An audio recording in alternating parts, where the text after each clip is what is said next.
જરૂર છે, એટલે ભારત વિશ્વગુરુ બનવા યોગ્ય છે. તો આ ત્રણ વાતો આજે આપણે થઈ. એક વાત પહેલા જ સંગઠન ભાવની થઈ, એમાં બીજું કંઈ યાદ ના રહે તો એક વાક્ય લઈને જજો, ઝેર ખાઈને પણ મારા પરિવાર, સમાજ અને દેશનો સંપ હું તૂટવા નહીં દઉં. એ સિદ્ધાંત રાખજો. રોજ પોતાની જાતને વાક્ય કહેવું કે મારું અપમાન થાય, મારું માન થાય. આ વિશ્વ આંજણાધામ સંકુલના નિર્માણ કાર્યમાં કદાચ કોઈક એવો પ્રસંગ બની ગયો, બનવાનો નથી, પણ ધારો કે બની ગયો કે તમારું અપમાન કરીને કોકે તમને કાઢી મૂક્યા, તો આ સંસ્થાનો દરવાજો છોડવાનો નહીં.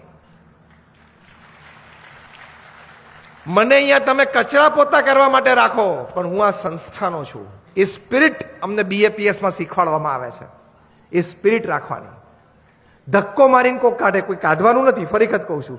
પણ ધારો કે એવો પ્રસંગ બની ગયો અપમાનનો, તો સંસ્થા નહીં છોડવાની. કારણ કે આપણે ઉજળા છીએ ને એ સંસ્થાના અને સિદ્ધાંતના લીધે.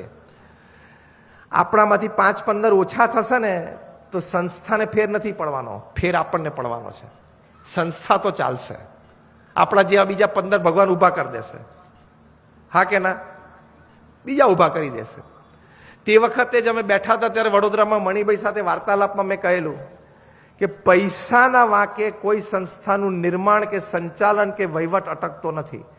એક જણો બેસે તો બીજા 2 જણા ઊભા થાય, કારણ કે ભગવાનને સારું કાર્ય કરાવવું છે. પણ તમે જો બેસી જશો તો તમારી સેવા જશે.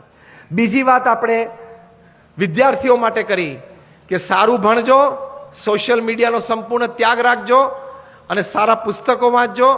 અને ત્રીજી વાત શિક્ષકોને આપણે કરી કે તમે વિદ્યાર્થીઓને આવી સારી વાત કહેજો, તો એક મજબૂત સમાજ તૈયાર થશે. આપણે દેશને અને વિશ્વને બેને મજબૂત કરવા છે, કારણ કે આખા બ્રહ્માંડમાં આપણી પાસે રહેવા માટે એક જ જગ્યા છે. There is no second world. એક જ જગ્યા છે. તો આપણે એવી રીતે સુંદર રીતે રહેવું છે. ફરી એક વખત અમે પ્રાર્થના કરીએ છીએ ભગવાન સ્વામિનારાયણના ચરણો